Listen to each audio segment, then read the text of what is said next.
Entering the exhibit hall for Escape to the Bay, Family Camps of Southampton, exhibited at the Southampton Historical Museum from August through November 3rd, 2012. The pictures being shown are pictures loaned by the families whose camps are exhibited, and they include the Corwin family, whose camp is being shown right there, contemporary picture. Here are some of the guest books from the camps. One from Waibenay, the Bennett camp, one from Camp Sabonic, the Corwins camp, and one from Halsamay, the Halleck camp.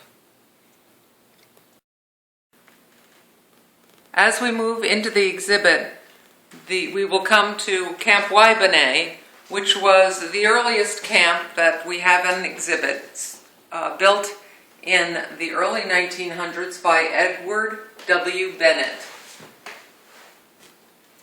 There are some wonderful photos of vintage activities, the camp as it had progressed through time.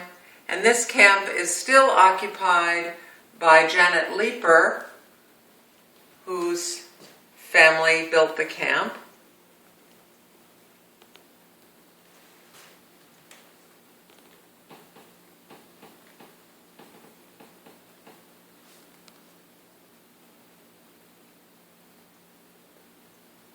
Originally it was called Skeeter Lodge, but then changed to Waibenay which is after one of the Shinnecock Indians with whom the settlers negotiated for the land establishing the town of Southampton on Old Town Road near the village. Featured here is Sabonic, owned by the Corwins and built around the 1900s by Willis Corwin in the West Neck area. The camp is currently lived in by the fifth generation, Travis Corwin, who works as well at Corwin's Jewelers for his father, Tim Corwin.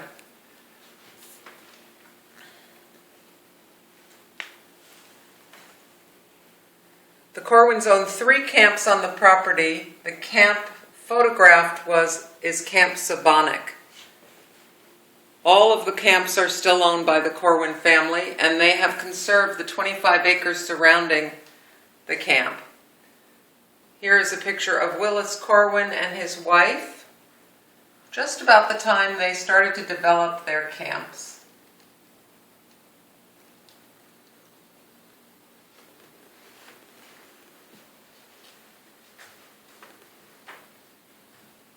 Another picture of Willis Corwin working outside Camp Sabonic.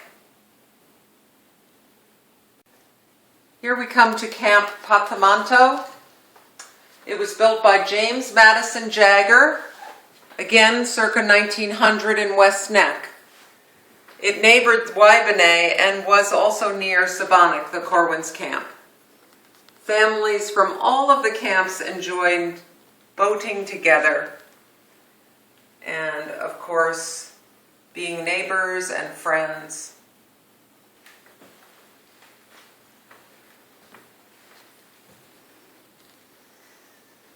Here is a picture of the fireplace with, as you can say, Patamanto Lodge over at 1907.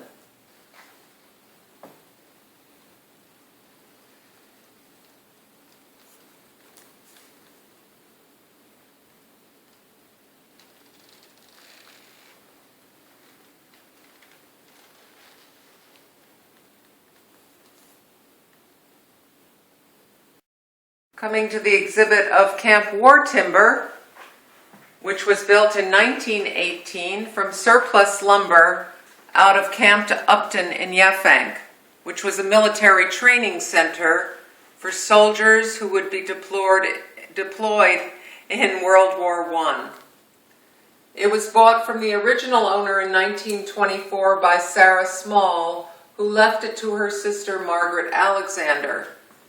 Margaret Alexander's 2 children own the camp today, and it still sits over the bluff on Little Peconic Bay.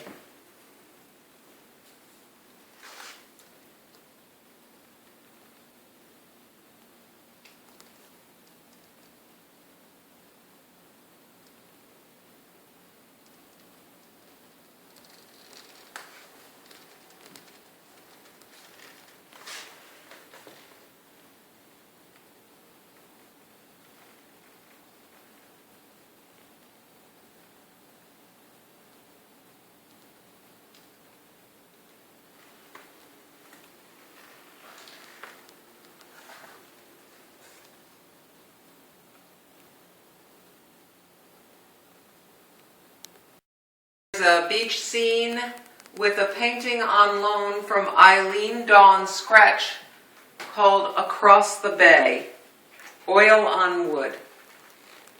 Shells collected by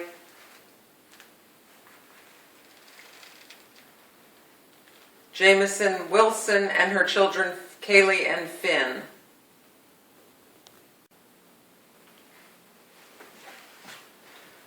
Whalebone, built by the Herrick family in the late 1930s, overlooking Little Peconic Bay. The camp was built to hold the family with a spacious front room and a big stone fireplace. The family would close up their village home and move lock, stock, and barrel out to the camp each summer, where there were many parties and picnics and gatherings with large groups of friends and family.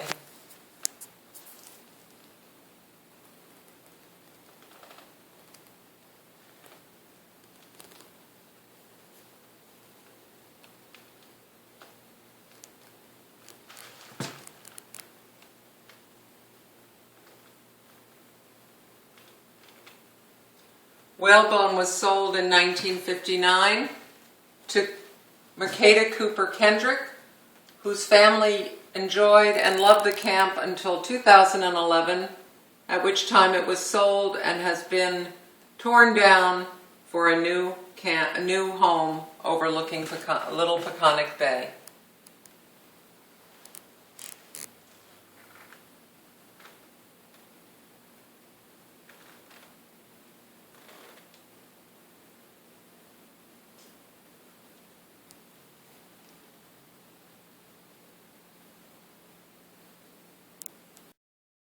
Here is the tower built over Peconic Bay near Shinnecock Canal.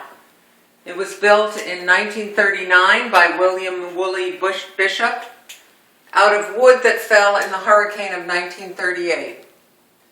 It was told that he wanted to be able to see both the ocean and the bay, and therefore built the three-story tower, which was so fondly loved by many, many families and friends throughout the decades that the Bishop and White family owned it. It has since become a private home. The tower still exists with a small one-story home attached to it.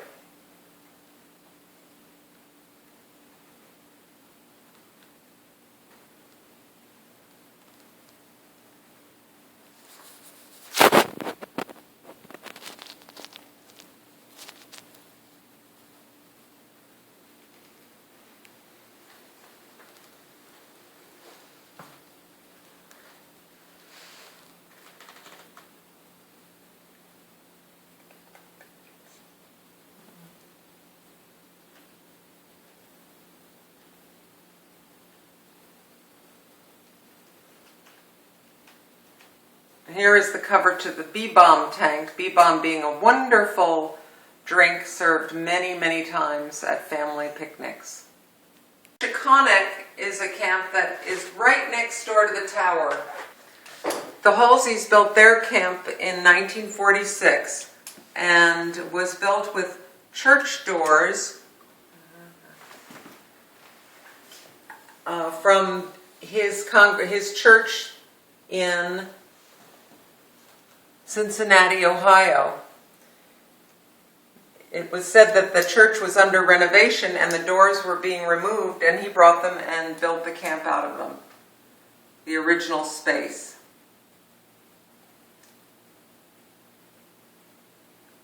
This camp was sold a couple of years ago, in 2010 about, and has been demolished for a new home overlooking Peconic Bay.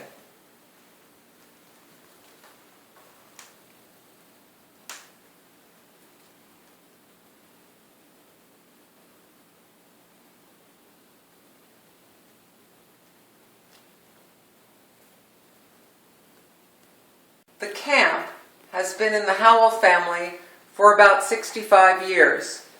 E. Halsey Howell bought the property on Inlet Road in Shinnecock in 1946. In 1948, they moved a small cottage from Sabonic Road to the site overlooking Coldstream Harbor.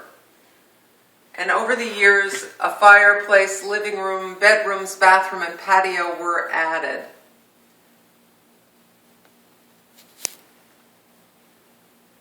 It is currently owned by Ed Howell and his sister Diane Howell Chesney, who both enjoy it when they can.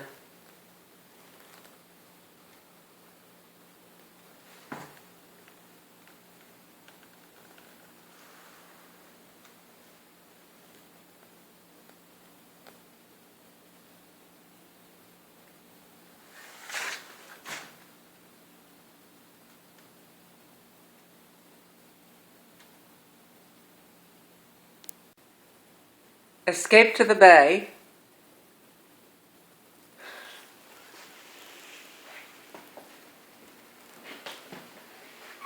Family Camps of Southampton. We're entering the exhibit, and this is Camp in a Day, built within the exhibit to show the essence of the summer camp. Most of the objects inside Camp in a Day that we built in a day are loaned by the families who have the camps on exhibit. Other items in Camp in a Day have been loaned to us by the Southampton Historical Museum.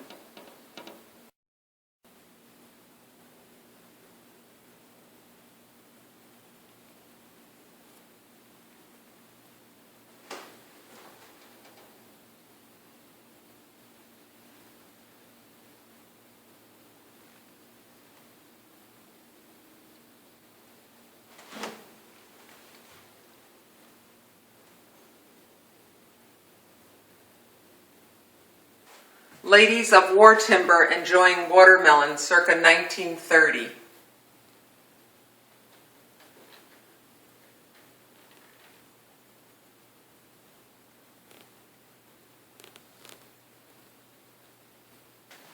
Teenage gathering at Waibanay circa 1910.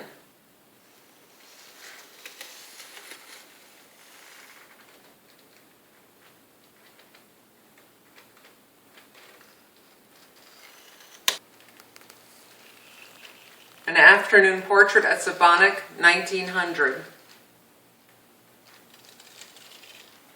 Duryea Camp, home from a sail at Cold Spring Harbor.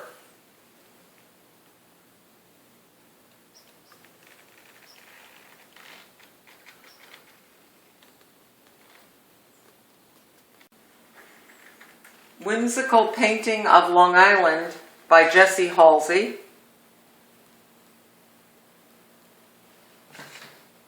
Notices for parties from the Corwin family at Camp Sabonic.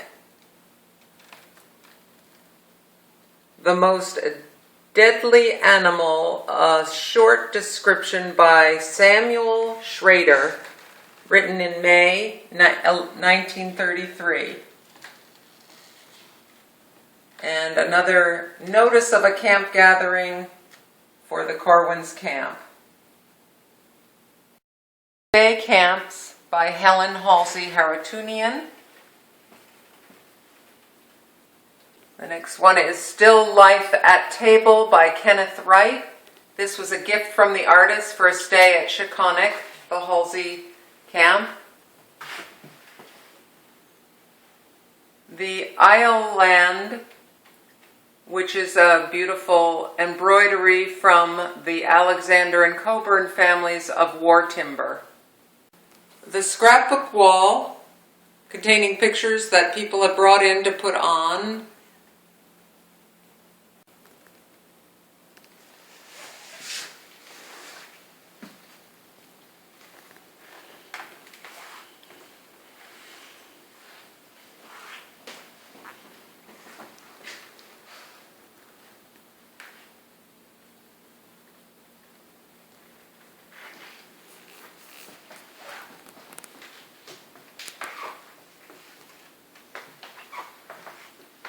And finally, the newest camp to be built in Southampton, Camp in a Day, here at the Southampton Historical Museum. Camp in a Day is a well-designed and sturdy camp built on time and on budget. Our tongue-in-cheek representation of Camp in a Day.